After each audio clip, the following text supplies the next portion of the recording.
Hello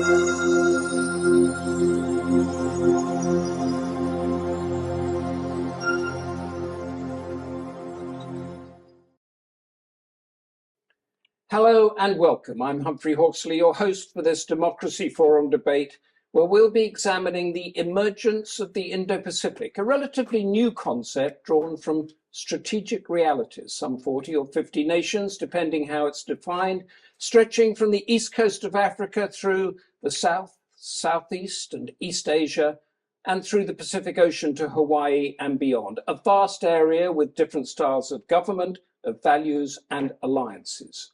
New norms, the role of the Indo-Pacific in a changing world, is our debate.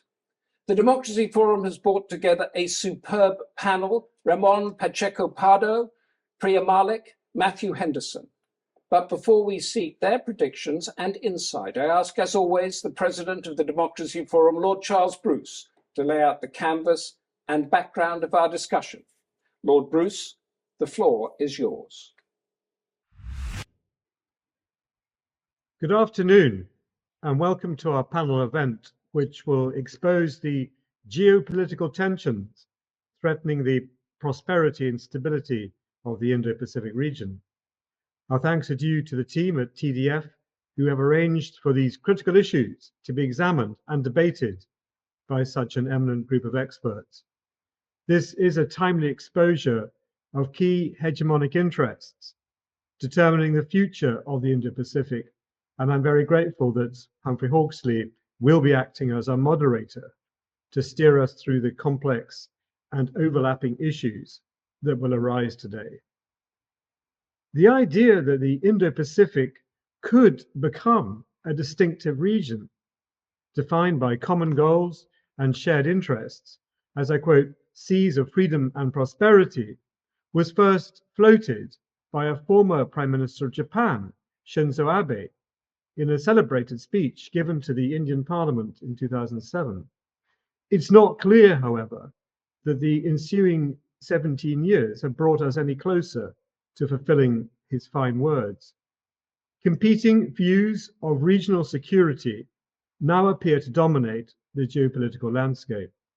After a lapse of 2 years, defense chiefs representing 28 Asian Pacific countries met at the Shangri-La Dialogue Security Forum in Singapore earlier this month. In his keynote speech, President Marcos reminded his audience that, I quote, "For the past 79 years, a rules-based order has allowed our region to flourish." But he warned that, I quote, "Today, these norms are under significant stress, where recent patterns of aggression and militarization threaten our lands of promise with an uncertain future." Clearly, President Marcos used his speech to channel his concern for China's aggressive behavior in the South China Sea, where it is threatening the territorial sovereignty of the Philippines. In April, Marcos joined the Japanese Prime Minister in Washington to augment a new tripartite alliance, extending a mutual defense treaty signed between Japan and the United States over 60 years ago. Rejecting Chinese claims that the United States is attempting to graft a security pact onto the region akin to NATO, Lloyd Austin, United States Defense Secretary, explained, I quote, "Like-minded countries with similar values and a common vision for a free and open Indo-Pacific are working together to achieve that vision." And referring to the escalating tension in the region, the US ambassador to Japan, Rahm Emanuel, alludes to, I quote, "a battle between two visions, where Indo-Pacific countries are betting long on America, and even more so as China is in endless conflict and confrontation with multiple countries all at once." It's becoming increasingly apparent that this state of affairs will define the new norm. So I'm greatly looking forward to hearing our panelists' views and the discussion to follow. Rival visions. Can they ever work together? Thank you, Lord Bruce. I'm now going to ask each panelist to give us their overview of the Indo-Pacific in a couple of minutes, after which we will examine more closely three areas: geopolitics and security, systems of government, and finally, trade and the economy. Is that the real glue that makes the region a global entity? Then I'm going to ask each weave together the elements of our discussion and sum up the debate of new norms, the role of the Indo-Pacific in a changing world. Our first panelist is Ramon Pacheco Pardo, head of the Department of European and International Studies at King's College. He holds the Korean chair at the Brussels School of Governance and is connected to the Center for Strategic and International Studies in Washington, D.C., and other international institutions around the world. Among his most recent books, out last year, is Korea, A New History of South and North. That's a live flashpoint. Ramon Pacheco Pardo, what is the Indo-Pacific? Give us your thoughts. I think the Indo-Pacific is a diverse region, but a region that has different countries bound together for security reasons. There are different political systems, different economic systems, but what happens from a security perspective in one part of the region has implications for other parts of the region. And I think it's also a region in which we see a clash, really, between the US and its allies and partners, and China and the countries that have a more authoritarian regime and that don't see eye to eye with each other. And finally, I think it is a region in which we shouldn't forget we have different levels of economic development when I was talking about the diversity of the region.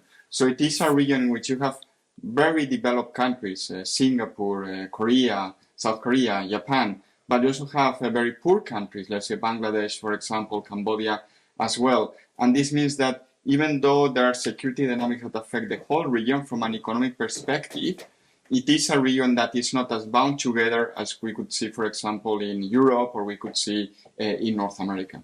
And that's not bound together by values as well, because the Europe with the European Union and NATO there, and North America with its democracy and whatever, this is a region that is being constructed without any shared values. I would say so. Not only is that region without any shared values, it is a region in which values clash with each other, because you have China, with its dictatorial regime, authoritarian outlook of international relations, trying really to replace the more liberal international order created by the United States at the global level, but specifically also in what we call today the Indo-Pacific region. So you have this clash of values, and even if you look at the economic systems, you have regimes that follow more communist economic model, and others that are free market model. And then you see that not even when it comes to economics, you see an agreement on the best policy that should be implemented across the region to actually lift countries out of poverty. So just so that we're grounded well on this, the term Indo-Pacific, this is not an Asian construct. It's a Japanese construct, an American, as you said, strategic construct. Is that right? It's interesting. It depends who you ask, right? Because, for example, there were some Indian strategic thinkers that claimed that they were the first ones, and then Japan would claim that it was Prime Minister Abe Shinzo during his first term in office, right, the late Prime Minister, who created this concept. And then you would have the US and say, well, no one was really talking about this concept to the extent we're doing today until President Trump came to office, followed by President Biden, and both of them brought it to the forefront of discussions. So I think there are three parents really of this concept, and the three of them have a good claim to it. Okay, so we're still trying to determine what it is, let alone what a norm is for that.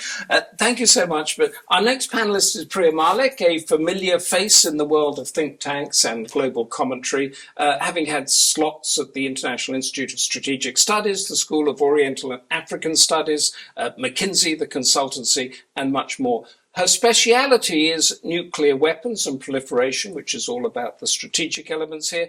Priya Malik, what is your construct of the Indo-Pacific? Let me start with norms, since that came up at the end. Norms are it's what constitutes appropriate behavior, and it's held by a community of actors. So this is the behavior that one expects in polite society, so to speak. So there's an oughtness to them. having parked that, I'd like to look at the Indo-Pacific from an Indian point of view, one sitting somewhere in the Indo-Pacific looking up into the region, and the other from India looking out. So looking into the region, up from somewhere in the water, what I see is 5 contiguous nuclear weapon states, two which are recognized and 3 were not within the NPT system. So that's Russia, China, North Korea, India, and Pakistan. All 5 of them share a border with another nuclear weapon state. China hits the jackpot. Some of them share 2. China has a jackpot with 4 shared borders. So nuclear norms in this schema are quite important because they underpin the nuclear regime held up by treaties such as the Nuclear Non-Proliferation Treaty and the CTBT. But the norms, the ordinance of behavior here come back to the use of nuclear weapons and the testing of nuclear weapons. And both of those have been, both of those norms have been tested quite a lot by recent events, by recent global events. So the testing norm has been tested, by North Korea, and we don't know what might happen if North Korea were to test again. Is there any way to influence North Korea's actions in that field? The nuclear use norm, which has actually coalesced into a taboo against the use of nuclear weapons, has been tested quite strongly by Russia recently with its actions in Ukraine. So there's been a lot of Russian nuclear saber rattling. And it's quite interesting that the brakes on this have been put by China. And China, bordering 4 nuclear weapon states, one can see why they might not like having loose talk about loose nukes. And so there was, China said to, Xi Jinping is said to have said to Putin in March of 23 that this would not be a good idea. In November 22, he put out a joint statement with Olaf Scholz when Scholz visited China, calling on the international community to jointly oppose the use of or threats to use nuclear weapons, and then went on to say that nuclear weapons cannot be used, so a nuclear war cannot be waged. So we've got to prevent nuclear crises. And the message seems to have got through because in May of this year, Putin and China and Russia came up with a joint statement saying that there can be no winners from a nuclear war, and so it should never be fought. So there seems to be some sort of clawing back and strengthening of that norm. So that's good news. The other norms looking from the region out, I would put in the democracy and individual human rights, those norms. Now, again, there are 2 types of norms. Norms are the prohibitive and the prescriptive norms. So the prohibitive norms are the sort of thou shalt not, and the prescriptive are thou shalt, or more likely, you may wish to think about. So the thou shalt nots are arms control, and so the nuclear stuff falls in the thou shalt not. The you may wish to think about are more the democracy and the human rights and all the individual rights.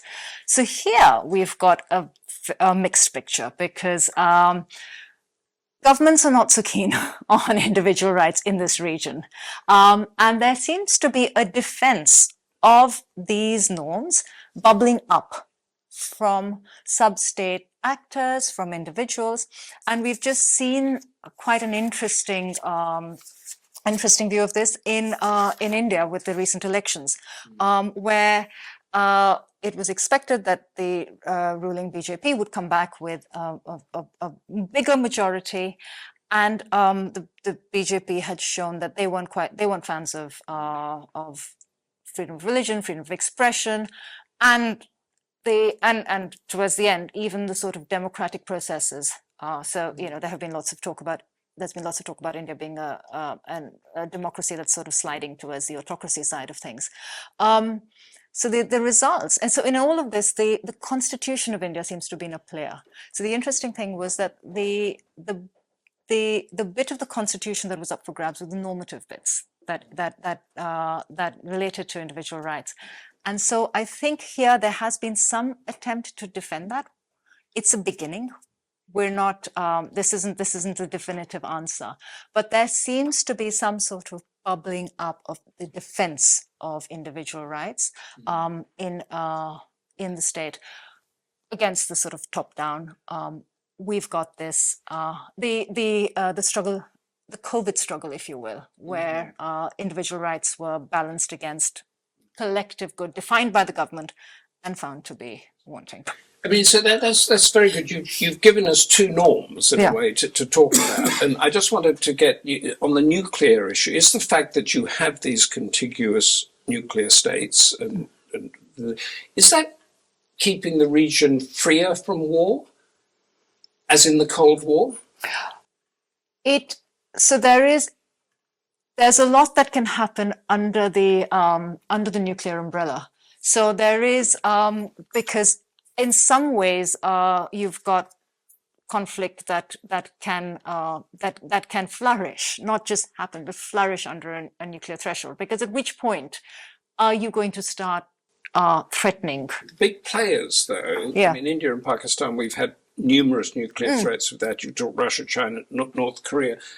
These big players understand, as Xi Jinping said, the problem with having a conflict working under that, because Vladimir Putin has basically busted through that, saying if we're going to be losing this war, we'll go nuclear. But the interesting thing is that China has resolved its border conflicts with almost every other neighbor apart from India. And we've had clashes, and we've had the two countries come to blows, literally, in 2020. And recently, it still continues. So this is, at which point does these are not nuclear calculations, and in fact, the shadow of nuclear weapons may just allow these skirmishes to continue. That is great. I like the way this is progressing. We're moving now on to Matthew Henderson from the Council of Geostrategy, a former diplomat specializing in China. He's written extensively on this issue, China and the Indo-Pacific, recently describing China as the chief agent of global insecurity and a threat that is moving from a bad dream to a nightmare. How then can the Indo-Pacific flourish? Matthew Henderson, give us your argument. I think that the Indo-Pacific as an idea is essentially not Asian. Although Mr. Abe used it to great effect, that was in order to bring himself closer to the American umbrella, which is looking increasingly tattered. But for a lot of other Asian countries, it's something that you have to add an adjective to, like free, or in some sort of way inclusive, which already suggests a certain amount of skepticism, if not positively hedging. And I think now what's happened is that concept has come of age because the Americans have nailed it to a really important global strategy, and the Russians and the Chinese have said they won't have anything to do with that. So what we've got now is challenge, not norms. We've got hedging still as a major driver, but we'll have to see where that goes when people are forced to stop. And we need to look at whether the Asia-Pacific as contested geopolitical and geostrategic space stands up usefully in the face of such a major revisionist challenge from the Chinese, backed up by their Russian friends and assorted canaille that they are dealing with. Is it as, I mean, we're talking about a lot of things here, the return of democracy and the pushing back of democracy that Priya just mentioned, the nuclear umbrella, whether it's a safety valve or whether it's not. But you're talking about a more long-term revisionist challenge. Could you go a little bit more into that and how the Indo-Pacific countries should respond, and then how, if we constructed it in the West, how we should respond? Yes, I think that it's all about this freedom of navigation piece. Because what that means is there is a globalized free market world run according to trade rules, overseen by the Americans, but by no means to an exclusive degree, which is presented by many, perhaps rightly, as being the status quo international rules-based order. This is being challenged by people who regard the maritime space as an extension of their terrestrial territory and draw arbitrary lines across it as if that were so, and who are talking quite seriously about excluding or to a very great degree, constraining trade, which actually the entire free world needs to keep on operating. So there is a major revisionist challenge here, and the response from the promoters of Pax Americana, whether they be the Americans themselves, the Japanese, the South Koreans, the people in the Philippines now, and of course, the big hotspot of which we must speak, Taiwan, is to say this must not go wrong. We need this. We are all Taiwan now, and that idea of the contested space in the Indo-Pacific is one where victory must go to those who are maintaining the order and not seeking to subvert it. So how would you, we've had two new norms or norms from Priya. Do you have a behavior of the Indo-Pacific that's changing that could, that you would, the bad dream to the nightmare? Could you define the nightmare? The nightmare is of an inadequate set of communication sets failing to explain the one side to the other in the way that was possible during the Cold War with the Soviet Union, the Americans, exactly what their risk-gain equations and bottom lines really are before the whole situation deteriorates first into an arms race and then into a shooting war. That is the challenge we face. And when you talk about communications, you're talking about the red phone lines, or you're talking about general sort of communications of what we're trying to do, who we Both. are? It's very clear that wolf warriors do no good whatsoever. Yes. It's very clear that threatening people with rebar staves and killing them on a border is not how we should do diplomacy. We need communication that will prevent those sorts of things. But we've got to be very clear that things are changing dramatically. And I'm going to put a bit of a new take on the nuclear point. Who is proliferating nuclear weapons right now at the fastest speed for decades? Who has already shifted the balance of nuclear terror? That is China. China is now using that alongside everything else that they're doing effectively to cajole, bully, or coerce their client states, or those they wish to turn into client states. They're using that directly to confront Washington to say, do not imagine that our existing nuclear doctrine, worn thin pretty well already, will carry on applying when we've moved from 400 to 500 to 1,000 warheads. At that point, we are capable of delivering an initial strike. We are capable of delivering a second strike. And if you think that you can threaten us with nuclear annihilation, let alone carrier groups, you are wrong. Thank you, Matthew Henderson, very much for that bad dream to nightmare scenario. We're now going to stay on this topic of security because this is I think we agree this is how the Indo-Pacific came into being. And talk about it a bit more. Ramon, is Matthew Henderson right, or is his bad dream not so bad? Well, I think if you talk to countries in the region, they would very much agree. You know, if you look, for example, Philippines, you mentioned, is a very clear example of a country that feels threatened by China. And in the past, the argument coming from China was, well, the US is bullying you into leading this US-led system to confront China. But I think if you talk to policymakers and experts in the Philippines, in Singapore, never mind Australia, Japan, or South Korea, they see this. No, you see the creation of AUKUS, for example, including the UK, of course, and that's very much driven by the fear that Australia has of China. You see the Camp David 3, including Japan and South Korea. Same, it's related to China. You see the Quad with India, Australia, and Japan, also driven by China. So you see all these different institutions, of which minilaterals, of which the US is part. But the countries that are doing these institutions are doing so because they want to, not because the US is forcing them. And I think that's a very important change in the mentality of the region. I think partly driven by freedom of navigation. Do I agree with that? I think also has to do with what many in the region see as the counterproductive behavior of China during the COVID-19 pandemic. They thought China was very secretive, didn't want to cooperate with others. Some suspect that China actually didn't want to do this because it could benefit from a geostrategic point of view. I don't particularly agree with this view, but there are those in the region who would tell you this, right? And on top of that, you also have Taiwan. Yeah. And after Russia's invasion of Ukraine, it's very clear that there are countries in the region that fear that the same could happen in Taiwan. And again, this is not a fear being driven by the United States or by Europe, right? It's not the UK, the European countries going to the region saying, well, the same could happen in the region. It is the leaders, policymakers in the region who fear that once Russia has invaded Ukraine, this could give China ideas about what to do with Taiwan as well. Great. Is this right, or is India sits right in the middle of this, and the multi a la carte policy of being friends with everybody?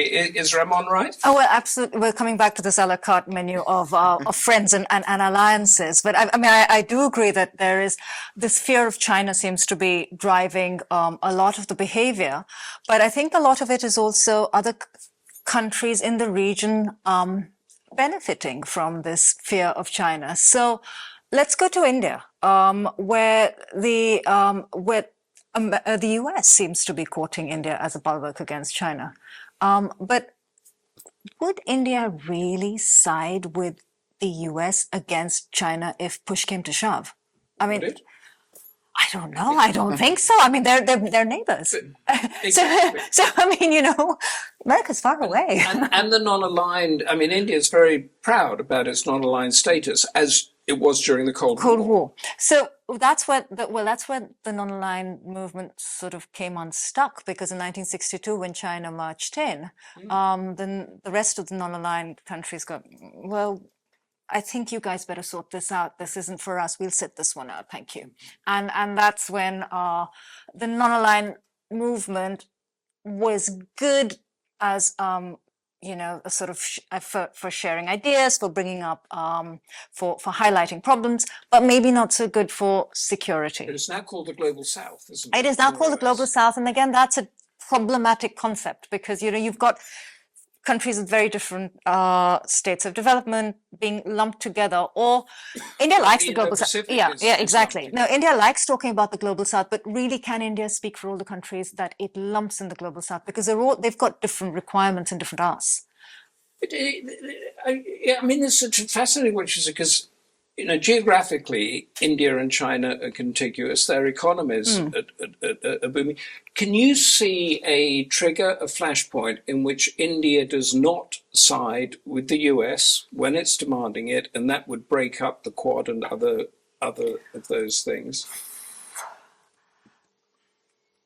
If things get nasty in the with freedom of navigation, and how might they get nasty? say the US starts sailing closer and closer to the islands that China claims as sandshores. Throughout the islands and all that, they do more of these through the navigation. And say there is an accident or something that causes a flashpoint. Is India going to side with the US on this? I'm not sure. It depends. Yes, I'm coming to you because I want to ask you, before you jump in, what would happen if the Chinese Navy sailed too close to Diego Garcia? I'm going to duck that one because I'd like to follow, with great deference to Priya's expertise. If I was sitting in India, extending out into the Indian Ocean, looking at the coastline, if I were looking at Chinese naval footholds that are being established, bracketing Myanmar, two big ports, Hambantota, Gwadar, and so forth. This is not a good place to be. This is a challenge to what has been for decades India's emphasis on its capacity to manage its maritime neighbours. You cannot now, because China has got you bracketed. Second point, this is not just horizontal maritime space, much of which will be moving inland rapidly with global warming, something we may need to touch on. But Bangladesh, India, but China too stand to be thrown into levels of chaos that we can't even imagine, which make nuclear warfare look like a Sunday school picnic, to be quite honest, and all of that quite quickly. But we're talking about right now. What is actually being seen now is a contest of blocking that freedom. And when, for example, I read a splendid paper by a retired Air Marshal, Chowdhury by name, on the vertical space, where we're seeing what China's doing to weaponize space itself, where we're seeing rapid delivery of missile systems, where we're seeing instant blockade effects, instant disruption of trade. If you think where India's trade takes place, it isn't inland. to be honest. It's through the seas. So seen in those geostrategic terms, I would have thought it would behove India to think very, very carefully indeed, not only about what might happen in the short to medium term over Taiwan, but what's already happening in terms of rivalry from China, which does not like the idea of the rising power, the young demographic, the vibrant economy. Humphrey said earlier that the Chinese economy is flourishing. I deny that utterly. It isn't. So let's be very clear about that. It's the case, though, isn't it, that India, if we're talking about India, that India has, it's not a power projector. It's lost footholds in Nepal, in Sri Lanka, in places that are in its natural arc. And therefore, is the US or the West staking too much on having an alliance with India? And if India is going to be out of the frame, come a strategic conflict, then what happens, Ramon? Well, I think it's not only about India. If you look at the countries, powerful countries in the region, Asian region, Indonesia, for example, which we don't talk enough about, right? But its position wouldn't be too dissimilar from India's, I would say, right? So I think it's more about which countries are close to the US and the US is trying to convince, I think they are convinced, but they're trying to convince if there's a conflict that directly being affected. Now, and we're focusing on Japan, Australia, South Korea, and more recently, clearly the Philippines as well has joined this group. Some people talk about this so-called squad with the Philippines taking the position of India because it's more directly affected by a conflict in the Taiwan Strait. But I do think something else to consider is that it is very good in a vacuum to say we're not going to take a position, but when push comes to shove, I think many countries will have to take a position because I would be surprised if there's a conflict, it is contained only to Taiwan per se.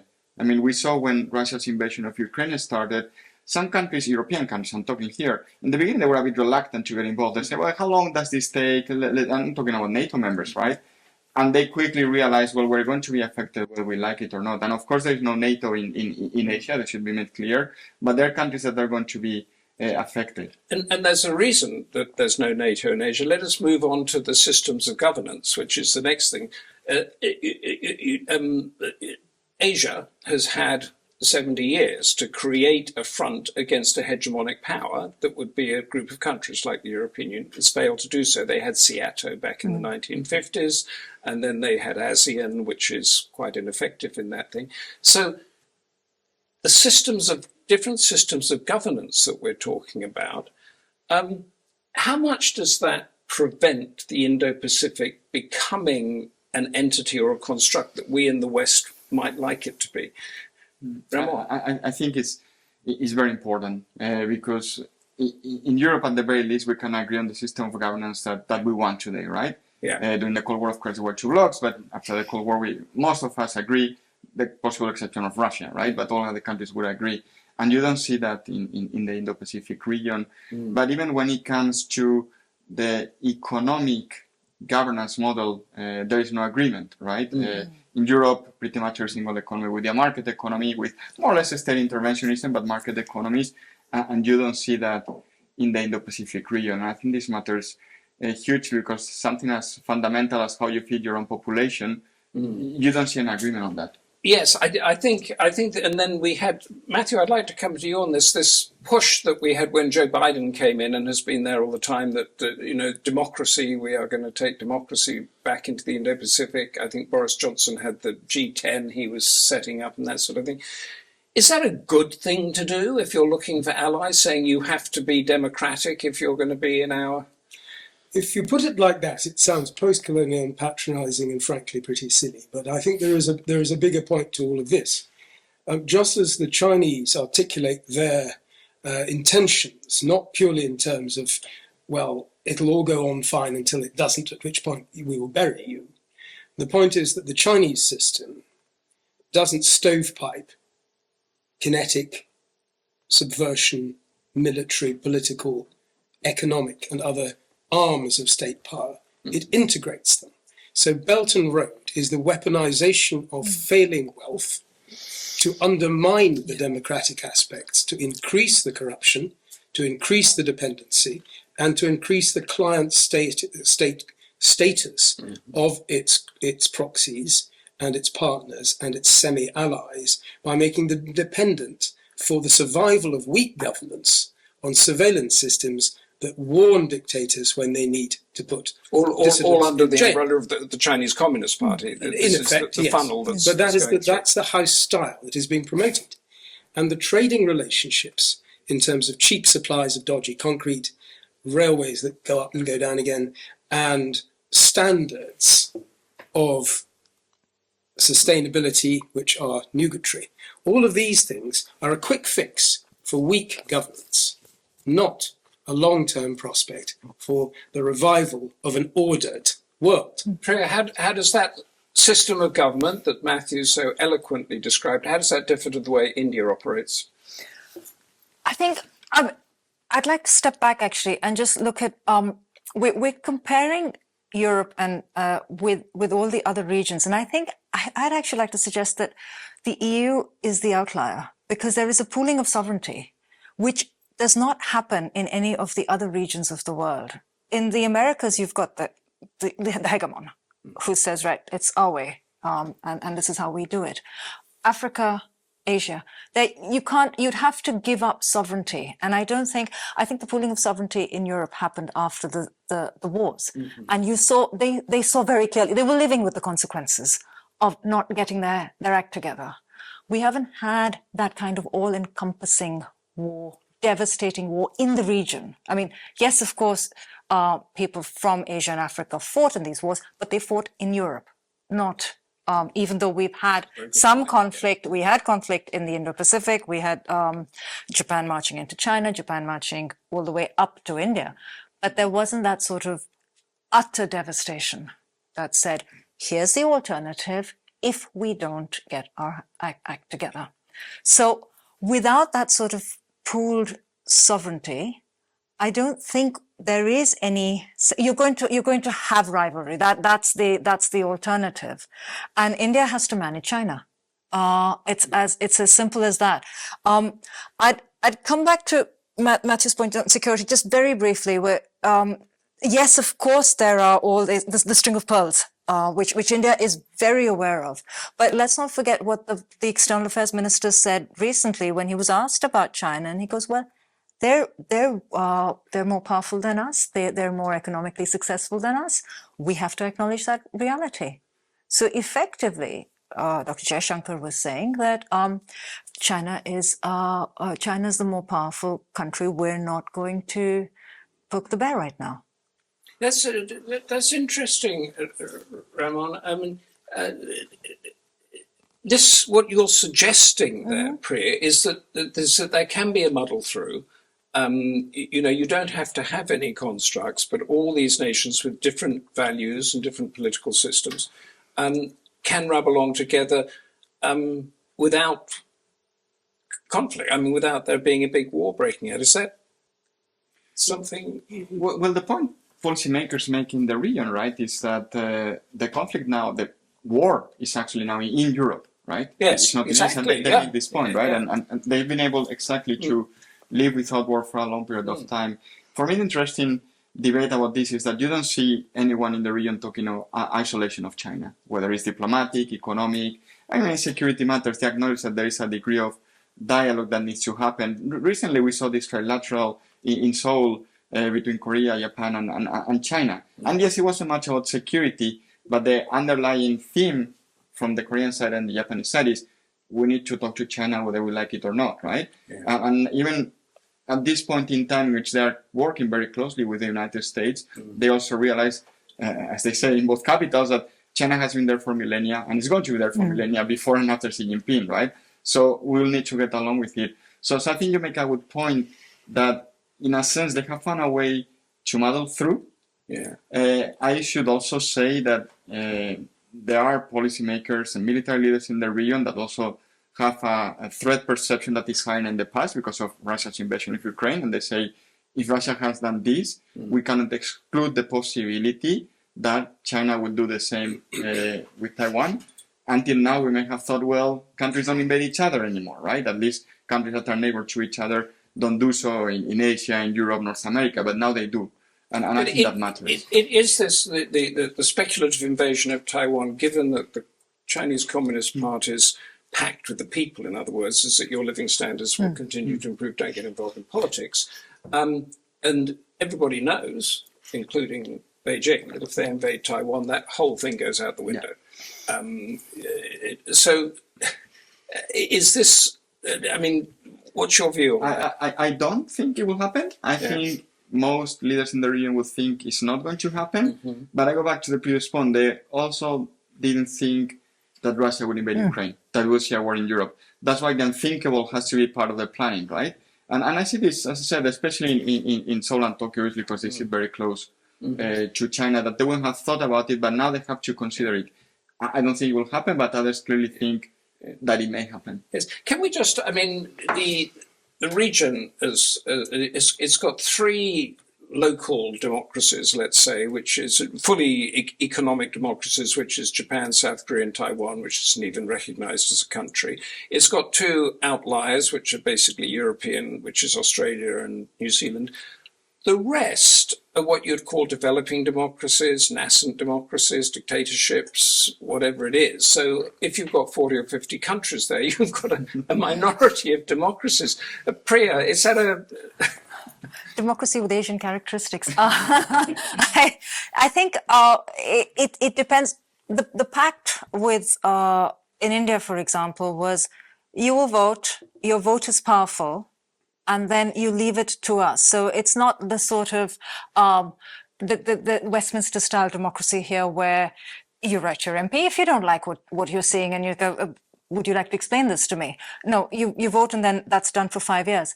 That said, that vote is still quite powerful, as we have seen recently. And also, in Matthew, sort of in a place like Indonesia, the Philippines, these votes are now, the people are being able to see that they can make a difference. Is that? Yes, this is very important. Democracies are all imperfect. There is no perfect one. It's the least worst of all the systems available. But it is absolutely less bad than the others. And those young people who have seen what happened through COVID, who heard the wolf warriors yapping at the door, who noticed what happened inside China, they would not want to be governed by Beijing. No. Nor would they accept that Pax Americana is not a thing. Because why? Because the Americans have bases in Okinawa, 2 big ones, another one in Japan as well. They've got a presence in the Korean Peninsula. They've got presences elsewhere, not fully treatified in Singapore, but they go there, and so on, and so on, and so on.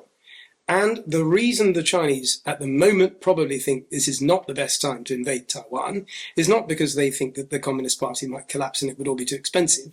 It's because it would cost too much blood and treasure fighting America.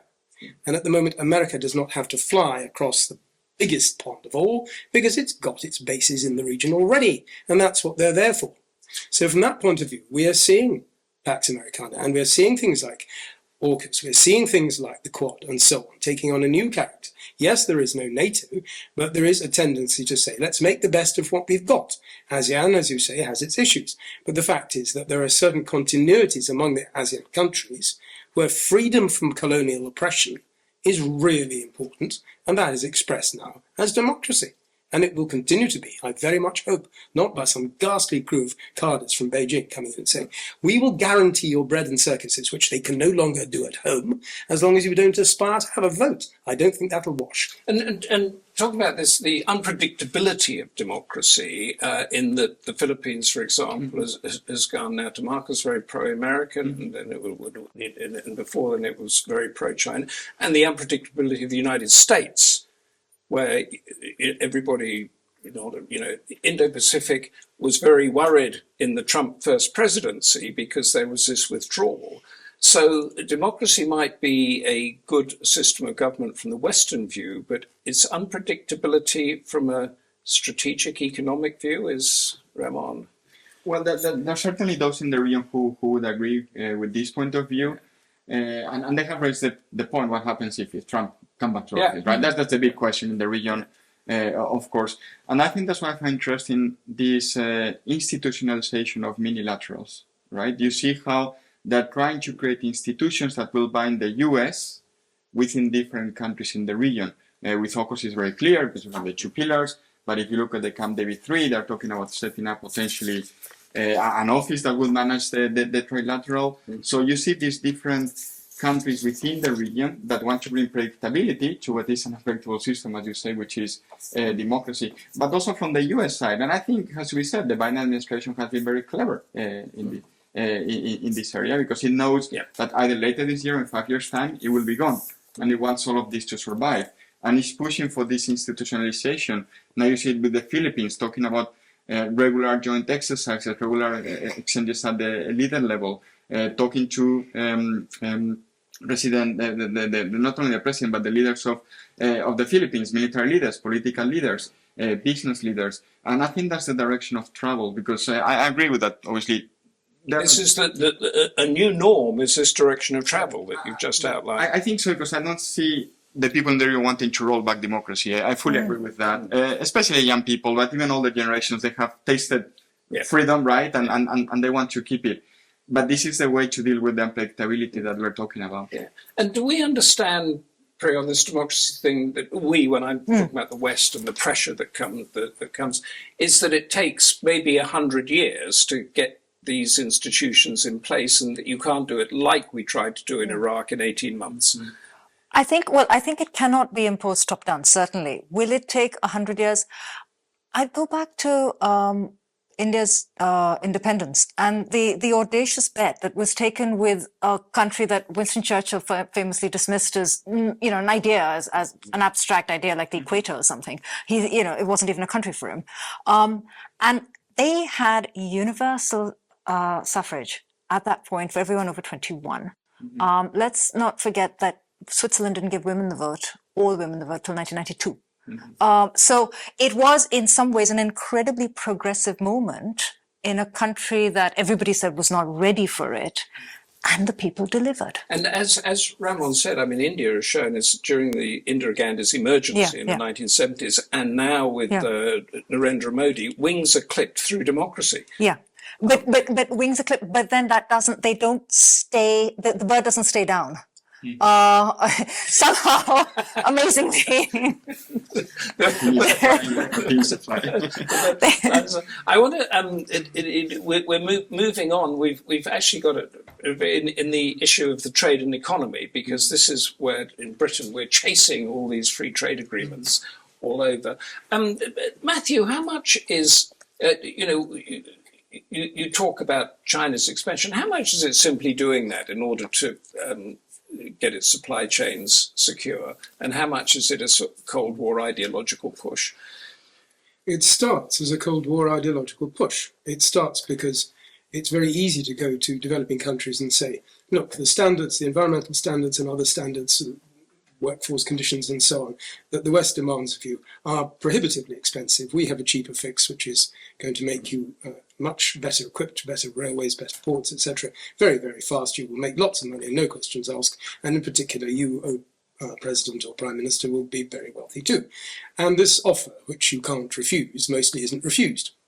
But at the end of the day, different matter from being able to carry on through the Malacca Straits and being able to carry on through Bab el-Mandab and being able to carry on through the South China Sea, unimpeded by effectively state pirates who are extracting blood in the way that China would have done long, long ago in the Ming Dynasty, for people passing through their sovereign territory. There is a global British trade go through those straits. But it hasn't threatened trade at all. It's built the islands and it's laid claim to ports, but it hasn't actually threatened shipping at all, has it? Really? Has it? It's a question. Grey zone, fishing boats, spraying fishermen on their own. No, I'm talking about the huge cargo freighters. I'm talking about the oil But if you are going suddenly to impose a blockade on Taiwan, which they demonstrated they could very quickly, the big signal that goes off there is that that is going to gridlock that coastal trade which connects democracies, South Korea, Japan, Taiwan, Philippines, and so forth, into ASEAN. That is what would happen, and that would grind to a halt. Ramon, has it happened? I mean, it's more than a decade now since the South China Sea was claimed. I mean, it's more about the grey zone tactics, I would say, right? Yeah. Not a full-blown trying to close the sea that I don't think China wants to attempt at this point in time. I mean, I agree with the point that China has demonstrated that in the case of the Taiwan Strait, it can blockade the Taiwan Strait. It can. I mean, I think my question is this: we've talked about this disparate region. It hasn't really got much to glue it together. Is trade a value that can glue it together? I mean, I think it does in the sense that when we had this discussion here in Europe, in the US, about decoupling from China, mainly driven by the US, countries within the region said, well, forget about decoupling. De-risking, yes, we can reduce ties, economic ties with China. We can reduce investment going into China, which has actually happened. And you see supply chains being diversified to countries such as Vietnam or Indonesia, India as well, Thailand too. But no one thought that it was possible to decouple, and no one talks about decoupling. That's a past fashion. I mean, it can't work, can it? It cannot work, but I don't know here, but at least in the US, there were those who thought this is possible, and you have those in Washington, D.C. who still talk about the possibility in the future of decoupling, at least in key technologies, right? Like AI is the example that's always given, semiconductors are an example that is always given, right? And within the region, I think there's a bit of skepticism about this. Even though, if you talk to Korean, Japanese, Taiwanese business people, they realize that increasingly they are competing against China, against Chinese firms. Therefore, the preference for de-risking, because they don't want the latest technologies to be produced in China, and they're not being produced in China anymore. And Priya, how much is India sort of companies fleeing China because of various reasons? They're going to Bangladesh, some are going to India, and that sort of thing. On the streets of India and around the corporate meeting room, is trade a predominant factor of the future? Yes, and perhaps more than it should be, because I think there is this assumption that trade will move from, companies will move from China into India. But in order for India to be an attractive destination, we need to have some sort of regulatory framework that is predictable and manageable, and we need to have a legal framework that is that will work. It's there. It's just the whole legal system in India is famously slow, and court cases that start now wind their way through the courts for decades. For the next 20 years. Yeah. Or 30 years so it's not at the moment. So yes, Apple have moved in. There are iPhones are coming from there right now, and it is apparently costing them quite a bit, because there is a fair amount of steep learning that's happening now in the production. But it is, let's not kid ourselves, it is assembly in many ways that's happening. We're still importing the components. So in order for India to become a proper hub for manufacturing, if that's where India wants to go, we're still some distance away. And so I think the optimism perhaps doesn't reflect the ground reality. Matthew, you'll want to jump in, so jump in. Yes, I mean, I recognise exactly what Priya very wisely and in a very measured way, I think, says, but I suspect that the headwinds are in India's direction. We must not forget that this economic miracle, as they always call it, that the Chinese claim, which in effect meant preventing people from making money and letting them do so in an entirely chaotic manner instead, resulting in massive debt issues internally and massive overdependency on exports. And what we see now with this dual cycle nonsense that the Chinese have come up with, which clearly can't possibly work, whereby they take control of all the world's high-tech industries, while at the same time trying to revive internal diversity and consumer economy at home. Neither of these is achievable because of the chip thing, which they've completely cocked up, and that's where Taiwan is at the center of it.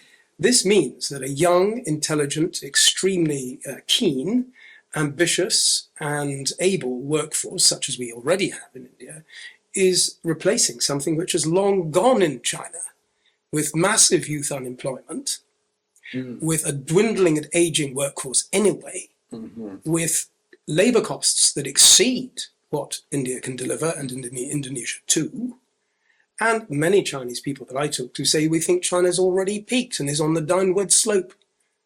That does not surprise me, Yes. but it is an important thing to be aware of. Is that a good thing or a bad thing as far as the stability of the Indo-Pacific go? What I'm asking you is, will the people of Beijing realize this is a measuring reality, or will they paint themselves into a corner and lash out? They're doubling down on protectionism aimed mainly at the West.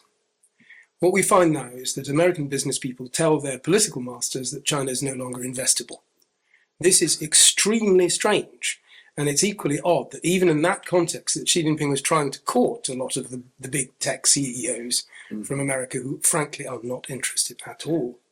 They have made themselves uninvestable. They have broken their economy. They never knew how to run it. And whatever livelihood and growth, I mean, well, the percentage now is 2/3 of the world's growth is centered in the Indo-Pacific, apparently, 40% of GDP. That isn't being generated by China. No.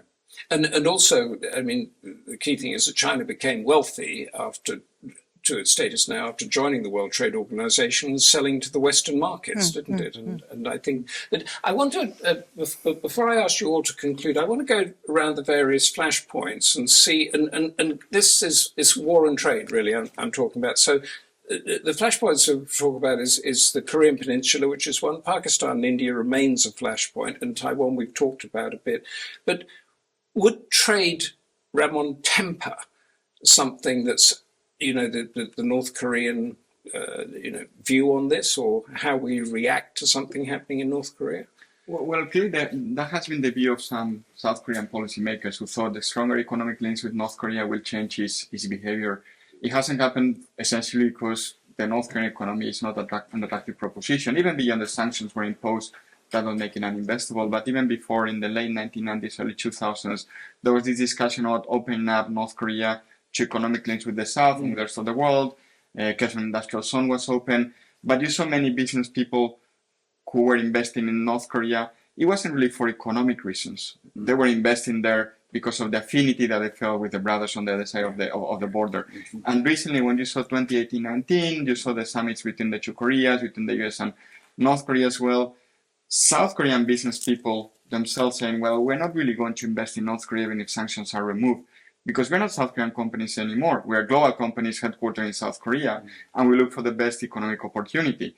And yes, North Korean labor may be very cheap, but there has many disadvantages. We prefer to invest in Southeast Asia, in South Asia, in Mexico. It remains a sealed-off nuclear weapons power that keeps threatening us. And there's that political risk, but even without it, infrastructure, it's not there yet. You have the political risk of a family regime really running the country, and you don't know what decisions they're going to take, right? As unpredictable we said as democracies are, even more unpredictable. Is even more unpredictable. Yeah. So that's the status quo that's been around for a very long time. Priya, because the Wagah border between India and Pakistan, if they strip that down and put a high-speed railway and a six-lane highway, and the trade would flourish in Southeast Asia. Any prospect there that somebody says, hold on, let's get this thing sorted? It's an idea whose time is so well past due. The interesting thing is you talk about Wagah, but the whole thing is so synchronized. The flags come down at exactly the same time. The marching, they make sure that they have their soldiers at the same height. The goose stepping is exactly to the same height. This doesn't just happen. Yeah. It's a lot of communication and alliances there. So there is hope. There is. Hope. I mean, I would put India and Pakistan at the moment, and of course this could change on a dime, but at the moment a sort of managed rivalry for various reasons. I think it is blocking trade. But it is absolutely, there is no trade. Trade was blocked. So Pakistan turned off whatever tiny tap there was after India read down Article 370 on Kashmir. So, but Pakistan right now has other problems. Yeah. So I don't think it's Matthew, just a few words on Taiwan. Would the trade thinking in Beijing, Taiwan, Washington stop a conflict there? No, because the Chinese Communist Party is Marxist-Leninist, and it regards the economy as an adjunct to state power, which is military. and it will spend until the last penny is gone on its own power, which is military power. They understand none other security than military power. Right. Therefore, they are not a trading nation in any real sense. What they export is weaponized money when they have it, and they gain in influence and control by that, which is not at all the same as stimulating free trade. So, consider how many states are in a position whereby the balance of payments between what they buy from China and what they sell to China is infinitesimally asymmetric. So so around it, across a table, there's the economics minister of China saying, "Hold on, we don't want to do this," and the general in charge of everything there, he says, "No, we're going to go into Taiwan." No, which one's going to win the argument? Not at all. There is no separate trading person at the table. They have no status. They do what they're told. The party and Xi is in charge, led by Xi, will do what they think is right for their survival and their intention of defeating the old world order led by America. And if it takes proving that they can get away with a blockade or whatever it is, slowly strangling, not invading. Why would you need to do that if you don't need to? Yeah. That is what they will do. And it has nothing whatever to do with the arrangements that they've made, which are very colourful in many ways, in Cambodia, Laos, Vietnam, Thailand, and many other places. And on that note, I'm going to ask you, Matthew, to sum up in 1 minute the conclusion to this, the new norms, the Indo-Pacific. Could you give us your thoughts? The Indo-Pacific has come of age. The Indo-Pacific is a place where the challenge of entropy, of totalitarian dictatorship, of force majeure and realpolitik can be faced by a free world united in free trade, rule of law and liberal democracy. It must be and it will be. Priya? I go back to the changing world order. The old post-world order is being challenged by events not necessarily in the region, by Russia-Ukraine, by Israel-Palestine now, and the challenge to that, the locus of the challenge to that, is in the Indo-Pacific. And we have now got something where the post-world order, based on the UN system, is not doing well. And but what might replace it is not clear yet. We have an a la carte menu of groupings and minilaterals and other comings together for a certain limited purpose, for the contingency-based things, which are only as successful as their last summit. But it's not clear whether any of these have any lasting power. So I see a region in flux. I see more instability, low-level instability. I see norms being challenged. Some norms being challenged, some being upheld. So nuclear being upheld, democracy and stuff being challenged, and it's still a region in flux. Okay, Ramon. So I'm going to build on the points that Priya made. I think we're moving towards managed rivalry within the region, right? Yes, norms are being challenged. Yeah. The liberal international order is being challenged, starting by China, but other countries as well. But the countries within the region, in my view, they want to be able to prevent full-blown war. They don't want to see what's happening in many different parts of the world, Africa, Europe, where you have a full-blown war, and they want to try to manage the differences. And I think that's the direction of travel, at least for the time being. Are those countries unified enough to prevent the pressure from China or from the US? Are they a stronger voice? I think they would make the point that they have successfully done so for decades, right? When the region, we call it Asia, then later on Asia-Pacific, and now Indo-Pacific, right? But are they strong enough? I think that they wouldn't be strong enough if the US and China do go to war. I don't see any country in Europe being able to prevent the two of them from going to war if that's what the leaders of the two countries decide that's what they want to do. So we need to prevent that from Washington and Beijing. What an insightful discussion. Thank you so much. A future world, as they say. This is the reality when the rubber hits the road, isn't it? that we do. Thank you, Ramon, Pacheco, Pardo, Priya, Malik, Matthew Henderson, and thank you, Lord Charles Bruce, for setting the scene for us and all at the Democracy Forum. Please check out our sister publication, Asian Affairs, which explores areas of the Indo-Pacific that's uncovered by much of the mainstream media, and check out the Democracy Forum website for our next upcoming debate. Until next time, from all of us at Democracy Forum, thank you for being with us and goodbye.